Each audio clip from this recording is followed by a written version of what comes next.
Mas, literatura de proximitat, amb Raquel Casas i Lídia Gázquez. Només hi ha una pregunta. Només existeix una pregunta. Només importa una pregunta.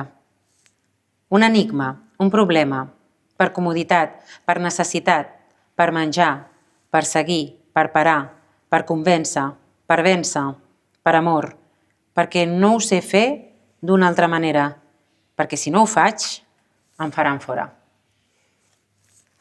Benvingudes a un nou episodi de Geminades. Som, com sempre, a la Biblioteca del Museu Víctor Balaguer a Vilanova i avui xerrarem amb un dramaturg que ens estimem molt, el Jordi Casado Olives, i xerrarem sobre el seu darrer llibre, del qual la Lídia ens ha llegit un fragment. El llibre es titula Aquí no ha passat res, és Premi de Teatre Vila de Santanyí d'enguany, 2025, i l'ha publicat a Dia Edicions. Benvingut, Jordi, a Geminades. Benvingut, Jordi. Moltes gràcies per convidar-me. Primer explicarem una miqueta de la teva trajectòria i recordeu que ens podeu veure, com sempre, al nostre canal de YouTube, ens podeu seguir, us podeu subscriure i us presentarem el Jordi. El Jordi és de Barcelona, és graduat en Direcció Escènica i Dramatúrgia a Eòlia, ESAT. Ha escrit peces com Allò blanc de la llimona, Passaran coses fantàstiques, Alexandria, així amb I a majúscules, Un llarg camí, El mateix però millor, Passar revista, amb laminar el teatre dins del Festival Grec de l'any 2021, Inútil, que va ser beca Odisseu Eòlia i Més D 2020, o Correspondència, entre altres obres de teatre. El 2019 crear, coordinar i dirigir els encontres absurds dins del marc Escena Germinal a la nau Ivanov, que és un espai de joc amb el text teatral. Enhorabona, Jordi, perquè això només són unes quantes de les obres que has escrit. Sí, tens unes quantes més. Sí. I volem començar preguntant-te sobre Aquí no ha passat res. Per aquelles persones que no l'hagin llegit, podem avançar que el protagonista de l'obra és en Sísif, un personatge mitològic que ens encanta personalment, i com tota història neix de la pregunta què passaria si? I això et volem preguntar per començar. Què passaria si en Sísif ens visités avui dia? Bé, aquesta és precisament la tesi, no, de la peça. Què passaria si Sísif es cansés d'empènyer la maleïda roca i ho deixés estar? I a partir d'aquí neix tota la història de Sísif i Àlex, que és l'altre personatge de la peça, i comença quan Sísif pica a la porta d'Àlex i li diu això, li diu, escolta, m'he cansat, ja no puc més. I ho deixa estar. I aquí comença. Molt bé. És un inici molt misteriós. A més, és la segona vegada que també guanyes aquest premi de la Vila de Santanyí. Ja ens vam conèixer fa 2 anys, 3 anys, quan aviat en farà 3 a la primavera. Exacte, sí, en 2023, exacte. Perquè també vam coincidir allà, no? Amb nosaltres en poesia i ell en teatre, no? El Jordi. Tu en poesia i no va d'acompanyant. I ara a l'inrevés. Aquest any ha estat la Raquel, no? I aquest any ens hem retrobat. Sí. Què ha significat per tu rebre el de nou? Perquè, clar, no hi ha tants premis de teatre, no? Com de narrativa o de poesia. Aleshores, també teniu menys plataformes a nivell de certamen, no?, per poder participar. Guanyar-lo una altra vegada, com ho has entomat? Doncs, primer, és la comprovació que es veu que a Santanyí alguna cosa hi ha que El saben. Deu ser això, sí, deu ser això. I d'alguna manera també és com una constatació, no? Perquè la primera vegada podria ser sort, però la segona vegada potser ja és que alguna cosa va en sèrio, no? I vulguis que no, ostres, que es valori el que escrius, vosaltres ho sabeu, que un jurat de gent que no et coneix de res, perquè a més es fa de forma anònima d'entre totes les peces que arriben, valori aquesta, doncs, ostres, és una... Sí, a més és un jurat que va canviant, no? O sigui, no és que sigui el mateix jurat, per tant, no han estat les mateixes persones que t'han triat les 2 vegades. Sí, em sembla que han canviat totes, si no m'equivoco, o totes menys una. Però sí, en qualsevol cas ha sigut una... Sempre és una injecció de bona energia en un món on la frustració està a l'ordre del dia, la precarietat també, i que et validin d'aquesta manera sempre és estar al cim de la muntanya, fent servir l'analogia de la pròpia peça, que sempre hi ha moments que estàs a dalt i moments que estàs a baix, doncs quan et truquen i et diuen t'hem donat aquest premi, et publicarem l'obra i a sobre tens aquesta dotació econòmica, que és una cosa insòlita en el món de les lletres, doncs, ostres, és una injecció de bona energia i de validació i t'anima a seguir, que moltes vegades seguir és complicat i hi ha molts dies que tens ganes de no seguir. Hi ha molts dies que tenim ganes de no seguir. Sí, però per què? Bueno, precisament per això, no? Perquè no és... O sigui, escriure i escriure teatre, o escriure poesia, o escriure narrativa, o escriure el que sigui, o escriure assaig, és complicat. O sigui, i és complicat perquè la manera que té la nostra societat de rebre o de llegir això o de valorar-ho és problemàtica, trobo. Perquè si tot el... No? Vull dir, el món capitalista és un món on allò valuós és allò que produeix diners i si no produeixes diners... Una de les peces que heu esmentat, que és inútil, que de fet aquest divendres em van fer un bolo a Granollers, parla precisament d'això, no? De la utilitat d'allò inútil. I les lletres i les humanitats són inútils per antonomàsia, en el millor del sentit, no? No tenen valor monetari de per si, o sigui, els hi donem nosaltres, no, el valor. Però a la vegada és el que ens fa humans. I aleshores sembla que el món... Me n'estic anant molt per les branques, però sembla que el món premiï ser inhumà. Sí, hi ha una deshumanització, no? Va començar amb la revolució industrial, però no... O sigui, s'ha accentuat, podríem dir fins i tot, perquè hem empitjorat. Està maquillada, no?, amb aquesta teòrica societat del benestar, no? Però en realitat hi ha una deshumanització absoluta, cavalcant que ens arrossega fins i tot al primer món, no? Sí. O se suposa la gent que tenim un cert estatus dins del món en general, vull dir, un cert estatus, vull dir que podem menjar, que tenim una feina, que ens podem dutxar cada dia i que, vull dir... I podem comprar llibres. I podem comprar llibres, etc. També hi ha una deshumanització, no? Perquè no podem estar i fer el que volem. Estem lligats, no?, d'alguna manera, amb una certa...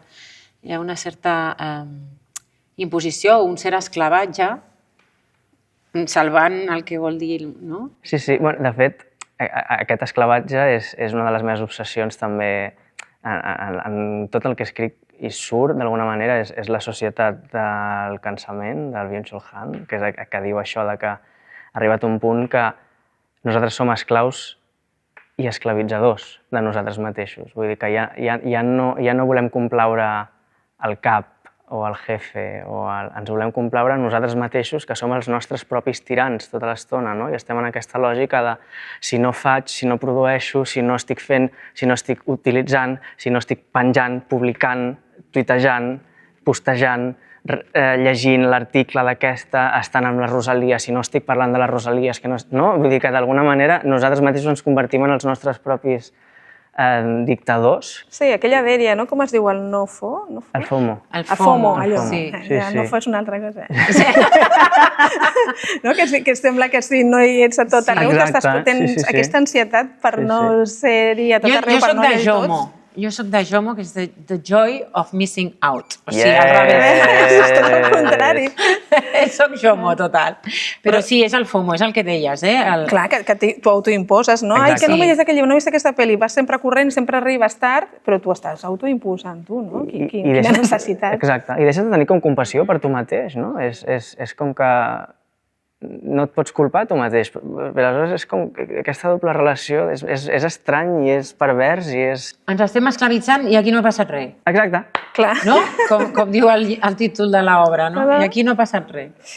I parlant de l'anterior premi, també ens agradaria saber què hi ha de similar o què hi ha de diferent entre Temps mort, l'anterior obra premiada, i aquí no ha passat res. Hi ha alguna cosa similar o totalment diferent? O sigui, per mi, jo soc molt pesat. O sigui, a mi em passa que jo cada vegada que escric, que acabo d'escriure una obra i me la llegeixo, sempre penso el mateix i les persones que em coneixen i les meves amigues o de més que la llegeixen o els hi deixo llegir abans de treure-la al món, sempre m'han d'assegurar que no és així. Jo sempre penso que sempre escric la mateixa història. Tinc la sensació que sempre escric... O sigui, que escrigui el que escrigui, sempre escric el mateix. Vull dir, i arriba un punt que dic, Jordi, prou, ets molt pesat. Ja. Però perquè... Crec que no, Vull dir que no, són diferents. Hi ha punts en comú, evidentment, però són històries completament diferents. Però sí que crec que el nervi neix d'unes obsessions i d'unes inquietuds que són les meves. Exacte. I que en aquest sentit sí que es repeteixen, no? D'alguna manera. L'estructura és completament diferent, vull dir, Temps mort és més un joc, per mi, és un text que m'agradaria molt veure escenificat en algun moment de la meva vida. És el teu moment, digue-ho, aviam si algú ens escolta. Hi ha algú allà més enllà? Perquè són escenes aparentment aleatòries, que no tenen ni personatges, com ell qui diu, tenen veus, és aquesta cosa una mica més postdramàtica, que estan unides per un fil conductor que és l'espera o aquest telèfon que no sona o així. I Aquí no ha passat res, perdó, sí que té uns personatges, té una història clara, encara que sigui absurda, però té un inici, un nus, un desenllaç, els personatges comencen d'una manera, acaben d'una altra. Que Temps mort potser és una mica més circular. Vull dir que sí que crec que són diferents, però a la vegada comparteixen molt aquest nervi d'allò absurd, d'aquell plaer de les coses que aparentment no serveixen per res, aquesta deshumanització, aquesta recerca de com podem ser humans en un món que cada vegada és menys humà, aquest existencialisme voraç que al final és del que jo m'he nodrit també, perquè els meus autors i filòsofs... Jo soc un autor, crec... Jo faig servir molt la filosofia quan escric, molt, i els meus filòsofs preferits són els existencialistes, sense cap mena de dubte. Jo soc deixeble, si ho podem dir així. Jo soc Sartre, soc Camus, soc fins i tot Heidegger en algun moment. Vull dir que el que em mou és això, és el buscar sentit en un món que no sé si en té gaire. I potser sense massa èxit, no? Exacte. Perquè al final, no? Exacte. Però aquí està el tema per mi. El tema és que si busques sentit ja has tingut èxit. Si tu només el fet de buscar-lo ja és trobar-lo, però l'has de buscar. I potser no cal trobar-li, no? Les obres són la recerca, no? És la recerca d'aquest sentit, que el trobes, no el trobes, tens èxit o no, no importa. Com qualsevol viatge, no? No és tan important el destí com tot el procés i tota l'experiència i tota la vivència. Molt bé, també volíem comentar el títol precisament, Aquí no ha passat res, perquè pot sonar també, o es pot entendre com una frase irònica, però també tràgica. Llavors, com ho entens tu? Jo l'entenc de les dues maneres. Vull dir que és ambivalent, sense cap mena de dubte. Sí, per mi Aquí no ha passat res fa referència a l'absurd, que és, al final, o sigui, la peça neix també de, sobretot, neix de l'assaig d'Albert Camus del mite de Sísif, que és un assaig que parla sobretot, o en un principi es qüestiona la idea del suïcidi. És a dir, si jo soc un autor existencialista i em pregunto quin és el sentit de la vida i arribo a la conclusió que la vida és absurda i que no té sentit, la pregunta inevitable és, vale, aleshores, per què seguir? No? I Camus escriu l'assaig contrarrestant aquesta idea, no? O intentant provar que aquesta idea no és vàlida, que encara que el món no tingui sentit, hem de seguir. I per mi Aquí no ha passat res és el viatge per entendre una mica això de per què val la pena seguir. No? O sigui, per això, quan Sísif arriba, l'Àlex, que és el que fa una mica el viatge, al principi està com content o contenta de que Sísif arribi, però al final el fa fora. Sísif no es pot quedar. perquè és el que diu, al final ho diu, el personatge de l'Àlex ho diu, l'absurd només té sentit mentre no el consentim, que és una mica el que estàvem dient ara, no? Vull dir que el sentit no només és trobar sentit, és buscar-lo. O sigui, mentre no consentim l'absurd, valdrà la pena pensar en l'absurd, però si l'acceptem a casa nostra i ens instal·lem, aleshores no serveix de res. Acceptar les paradoxes, potser. Exacte. No? La complexitat, acceptar la immensitat i la complexitat de la vida i de l'univers. I la contradicció absoluta, és que som una contradicció i estem immerses en contradiccions tota l'estona. Sí. I les acceptem i les validem, també. Vull dir, això és així, però també és així. I una cosa no està renyida amb l'altra. Sí, és allò de no t'aguanto, però t'estimo. Exacte.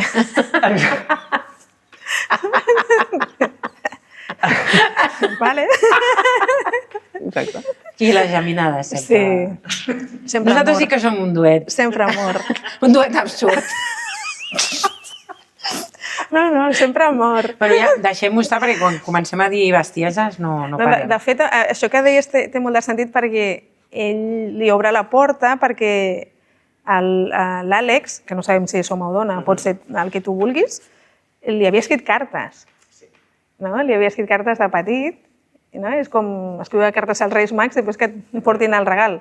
I dius, no era com jo l'havia imaginat, potser, no és el que jo desitjava, el cap i a la fi dius, m'han portat el que volia, potser el que tu volies era desitjar-ho, no? Demanar-ho cada any a la carta Reis i que no te'ls portin aquells patins o aquell cavall que demanàvem. No? Llavors, potser per això li obre la porta.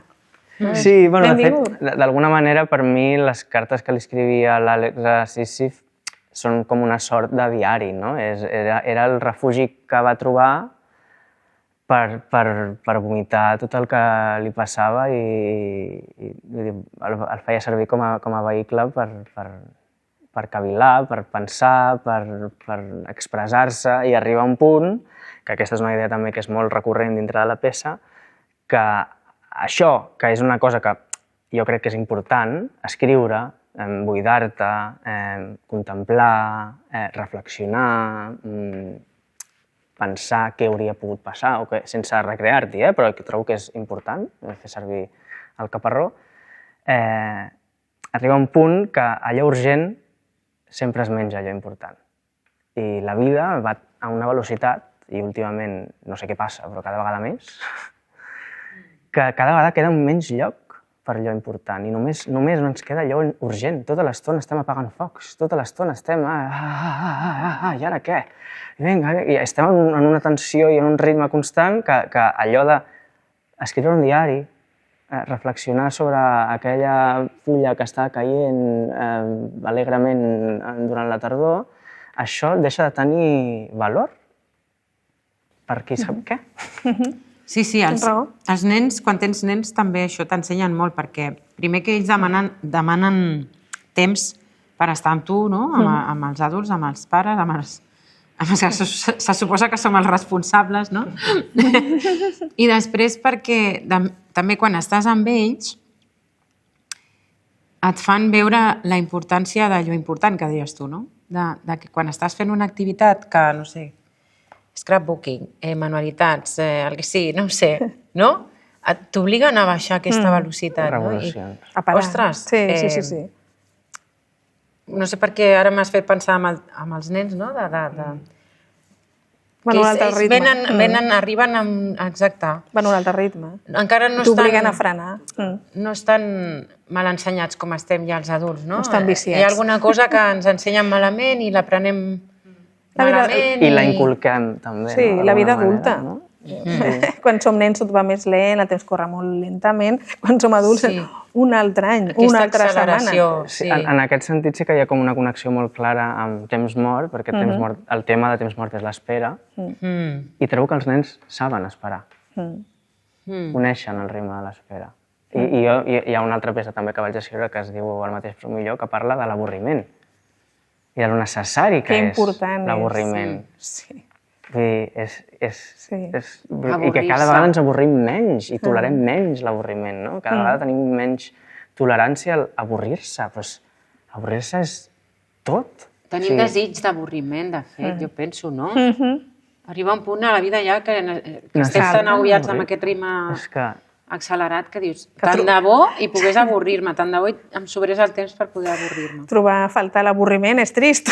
és trist, però Però és així, és així. Sí, i l'avorriment és una porta cap a molts llocs, no? Vull dir, jo me'n recordo moltíssim d'un dels profes que vaig tenir de filosofia que em deia: escolta, tu saps què vol dir escola? Escola ve del grec escoler, que vol dir no fer res. Veus, no ho sabia jo. No. Perquè és quan no fem res que podem pensar, que podem aturar-nos, que podem crear, que podem... No? Vull dir, realment, vull dir, els grecs ho tenien com clar. L'escola hi vas a no fer res, en el millor dels sentits, i vas a no fer res de profit. Aquesta no? inutilitat, no? Exacte. Aquesta... Tornem a l'altra obra, no? Sí, sí. La utilitat d'allò inútil. Sí, hi ha Inútil neix d'un assaig que es diu La utilitat de lo inútil, que hi ha una historieta molt petita que em fa moltíssima...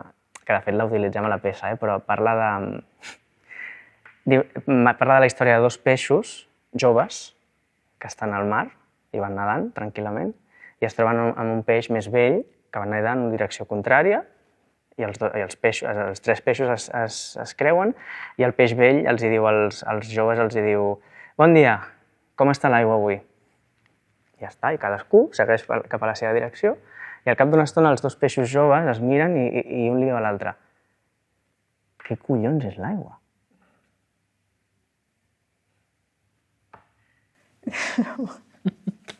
I si no ens preguntem com està l'aigua, com podrem saber? Clar. És a dir, si no sabem ni què és l'aigua, com podem saber com està l'aigua? Clar, no pots respondre. Sí. És aquest Sísif que arriba al punt culminant de la seva vida i torna a baixar, no? Quan és jove i quan es fa gran, no? I torna a copsar també. I, bueno, sí, ens hem de preguntar com està l'aigua, trobo. És important saber Sí. què passa al nostre voltant, o com ens sentim, o com estem, o com... Sí, sí. Ostres. Sí. Doncs també ens agradaria, per algú que no hagi llegit l'obra, com definiries el to, l'atmosfera? Perquè un dia xerràvem sobre Ciutat Teatre i ens vas explicar que tu escrius des de dalt, no? Des de les idees. Llavors, per algú que es vulgui enfrontar al text, com definiries aquesta atmosfera que has creat des de les idees? Em costa descriure el to, perquè jo crec que en el meu teatre hi ha molta poesia. Això és una cosa que hem discutit absolutament. Sí, també ho hem comentat. Extensament. Vull dir, hi ha una tendència... A l'hora d'escriure, sobretot, teatre en quant a monòlegs i diàlegs, hi ha una cosa que també en diuen molt els actors i les actrius amb què treballo, que és una cosa completament inconscient, però que escric des d'una musicalitat bastant concreta. I a l'hora d'aprendre-se'ls, els textos, és fort perquè se'ls aprenen gairebé a nivell musical. Vull dir que quan diuen alguna cosa que no toca, ho noten, no perquè no quadri el que estiguin dient, sinó perquè es desentona, per dir-ho d'alguna manera. Aleshores, hi ha un punt molt poètic i molt musical, per dir-ho així, però crec que també hi ha un sarcasme i una ironia i una cosa com mordàs, que a mi és el que em fa més risa, evidentment.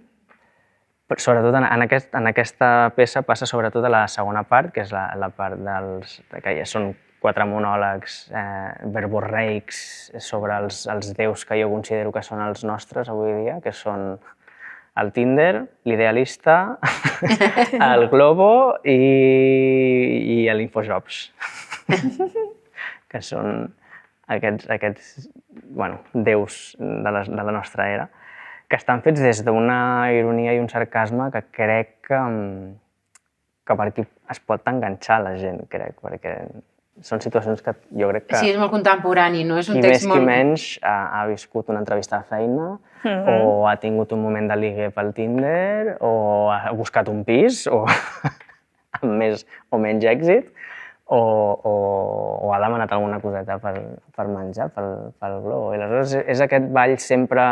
Jo sempre dic que és un ball entre allò cínic i allò ingenu i que vaig basculant entre les dues. Perquè malgrat tot, no sé per què, però malgrat tot, jo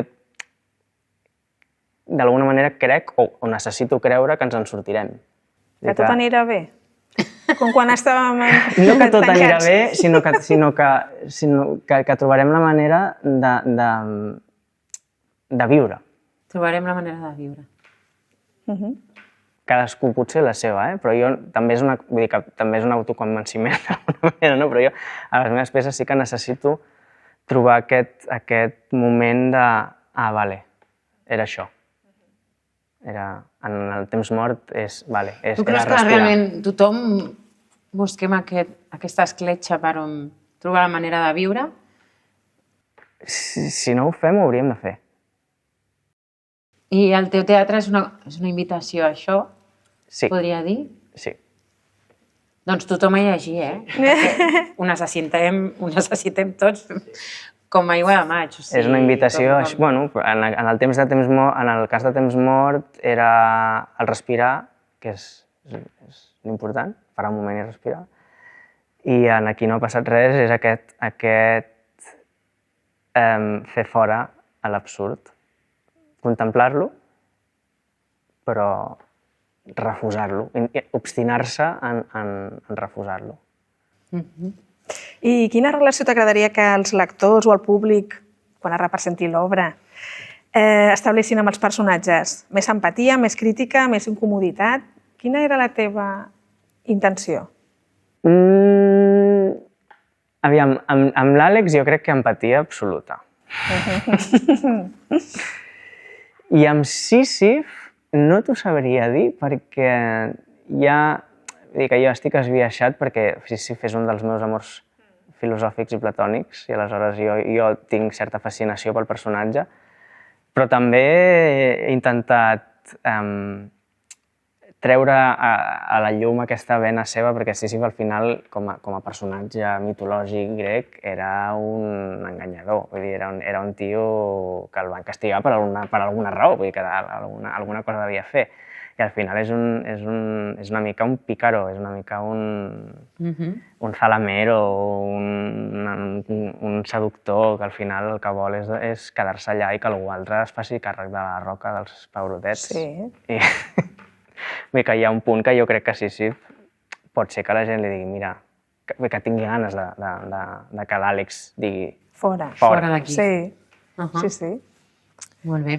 Bé, i ens encantaria poder continuar parlant, Jordi, però el temps és el que és. I bé, només l'última pregunta és sempre saber com està el tema ara en qüestió de les teves obres de teatre, si estàs escrivint més, si estàs representant alguna cosa. És el teu moment per dir, doncs, veniu al teatre a veure'm o... Llegiu-me. O llegiu-me, o en fi. Llegiu-me, per favor. Aneu al teatre, sigui a veure qualsevol cosa que hagi fet jo o no. O sigui, aneu al teatre, el teatre és vida i és un dels pocs refugis que tenim per trobar aquesta escletxa que dèiem, per reaprendre a viure en un món ple de pantalles, de sobte veure les persones de veritat, veure que estan fent una feina de veritat, veure que estan representant la vida de veritat, jo crec que és dels pocs llocs que queden on podem ser... Darrers reductes. Exacte, realment humans.